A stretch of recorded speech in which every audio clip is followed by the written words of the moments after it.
सीधे सरकार से सवाल करती हूँ सीमा हैदर केस पे। अब आप लोग ताजुब करोगे क्योंकि हम अपने सरकार से कभी सवाल नहीं खड़ा करते थे, लेकिन कुछ दिनों से हम मजबूर हो गए हैं अपनी सरकार से सवाल करने पे। आज भगोड़ी का एक वीडियो आता है मनोज मस्ताना के चैनल पे। चलिए, कुछ दिन ये औरत के मुंह पे लगाम लगी रही, ये कुछ दिन अपने तमीज में रही, लेकिन आज ये कह रही मैं बड़ा परेशान हो जाती थी, दुखी हो जाती थी, लेकिन जब आज ये माहौल देखा इसकी गोद भराई का, ये और फिर से बदतमीजी में उतर गई। आपने देखा होगा जब जब इसके घर में एपी सिंह पधारते हैं अपना ताम झाम के साथ, अपने गंदगी फैलाने के साथ साथ, तो ये भगोड़ी की हरकतें बहुत ज़्यादा बढ़ जाती है, फिर ये अपना मुंह फाड़ने लगती है। आज इसने हैदर को फिर से बोला है कि भाई, इसको मनोज मस्ताना सवाल पूछ रहा है कि गुलाम हैदर आने वाला, आप कैसा फील कर रही हो? आने तो गुलाम हैदर को, दहशतगर्द है, आतंकवादी है। तो चलिए, इसने दहशतगर्द आतंकवादी, हमारे योगी जी मोदी जी ऐसा थोड़ी ना करेंगे मेरे साथ, मैं तो भारत की शरण में आई हूँ। मतलब ये औरत भारत सरकार का गुणगान गाथा करके पैर पकड़ के रगड़ कर बैठ जाती है। क्या भारत सरकार अंधी है जो इस औरत को यहाँ पे टिका देगी? कि जो औरत अपना घर बार बेचकर बर्बाद करके 4 बच्चों को उठाकर यहाँ बैठ गई।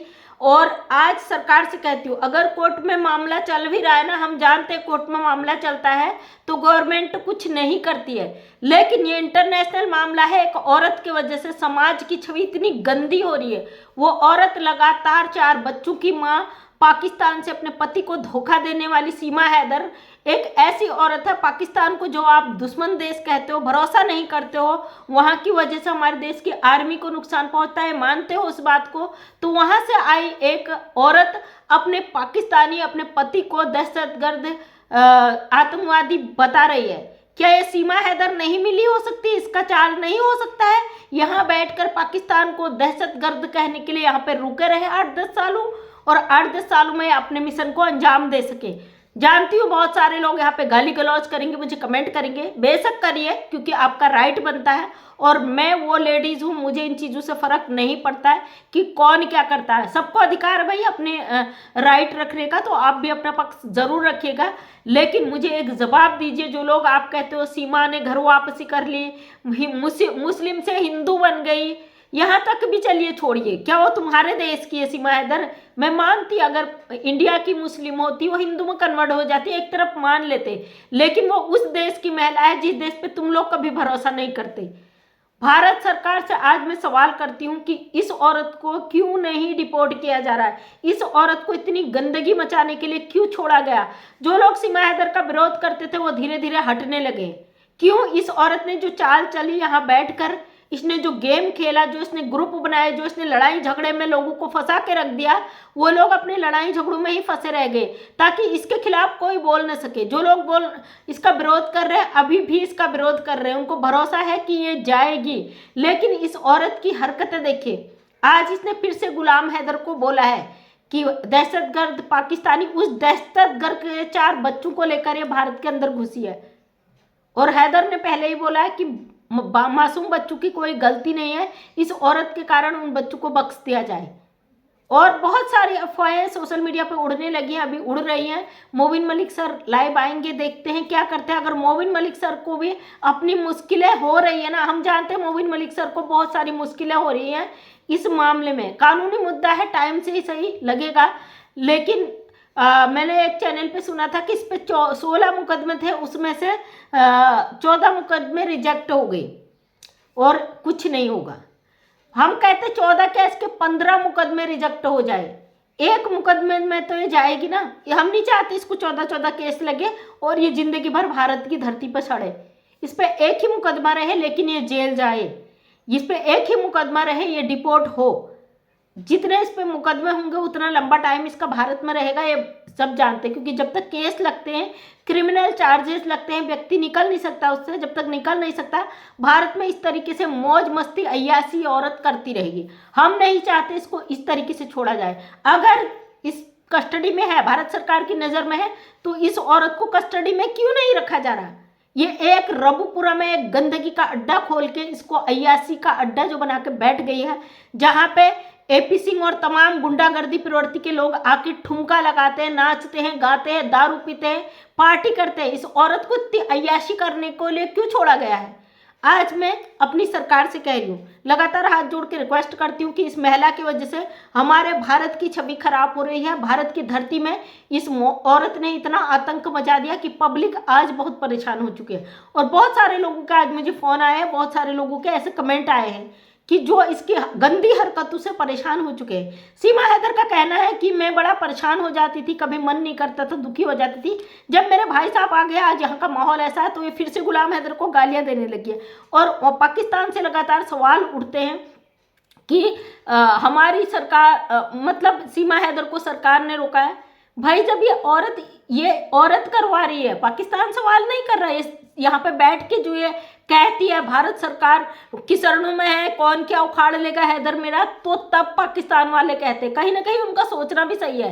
एक पाकिस्तानी औरत यहाँ बैठकर अपने ही देश को गालियां दे रही है, टारगेट कर रही है। सोचिए, कुछ समय पहले का भगोड़ी का एक वीडियो मैंने देखा था जिसमें कह रही थी यहाँ पे मेरी माँ बाप की कब्रें हैं, मैं पाकिस्तान को कभी गलत नहीं बोल सकती हूँ।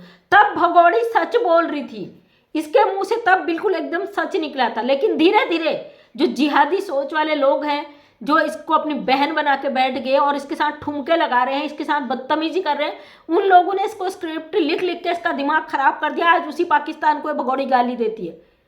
ये भारत में बैठकर इस अय्याश औरत से, इस पाकिस्तानी महिला से क्या करवाना चाहते हो आप लोग? अपने देश में धर्म युद्ध छिड़वाना चाहते हो? अपने देश में लड़ाई लगवाना चाहते हो? युद्ध करवाना चाहते हो?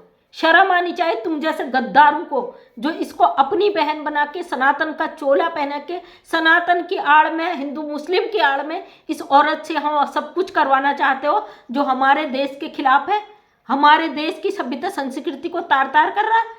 हमारे देश में हिंदू मुसलमान हर कोई बैठता है। ये पहले हिंदू मुस्लिम को टारगेट करती थी, लेकिन जब हमारे हिंदू भाइयों ने मुस्लिमों के सपोर्ट में बोलना किया, मुस्लिमों ने हिंदुओं के सपोर्ट में बोलना करा, तब से इस भगोड़े के मुंह पर ताला लग गया।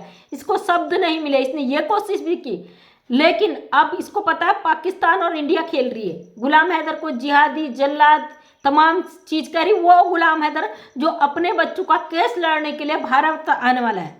ठहर जा भगोड़ी, तेरा अंत समय आने वाला है। नाच ले, तू जितने दिन नाच सकती है, जितना तुझे तमाशा करना है, तुझे तांडव करना है, तू जी भर के कर, क्योंकि तेरा अंत समय जेल में ही कटने वाला है।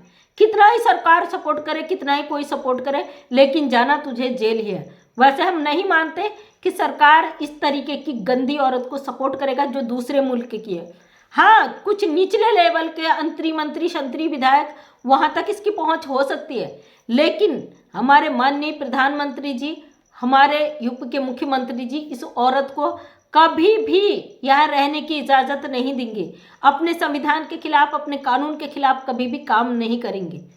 ये भगोड़ी जो यहाँ करने आई है अपने मंसूबों में कभी भी कामयाब नहीं होगी। बकाया हमें भरोसा अपने भारतीय कानून पर।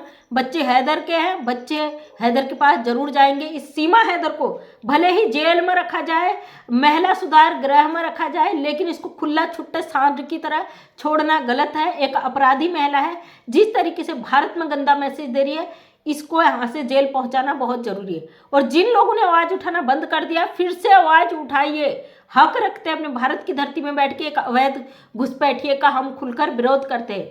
सीमा हैदर जब तक जेल नहीं जाएगी तब तक हम आवाज़ उठाते रहेंगे, भले ही सब आवाज़ उठाना बंद कर दे। लोग धमकियाँ देते हैं, गाली देते हैं, जितनी जोर है जोर लगा लीजिए, क्योंकि एक अवैध घुसपैठी का विरोध हम करके रहेंगे। कोई कितना ही सपोर्ट कर ले इसको, लेकिन जानते हैं हमारी आवाज़ भी आगे तक पहुँचती है और पहुँचेगी।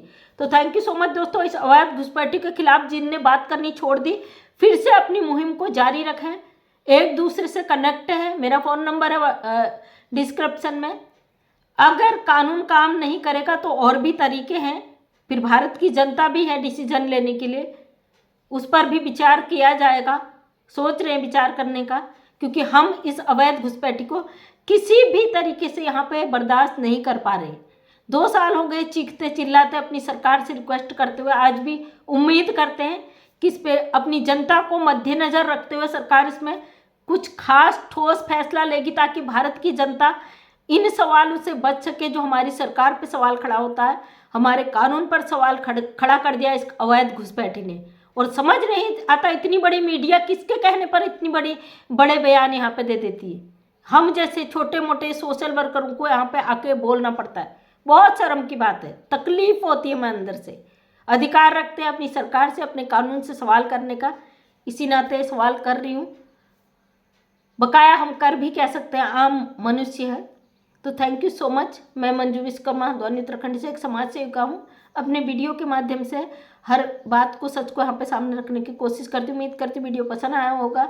अगर पसंद आया तो लाइक शेयर कमेंट करें। नेक्स्ट टाइम मेरा वीडियो देखना चाहते हैं तो चैनल को करें subscribe. Thank you so much, दिल से धन्यवाद।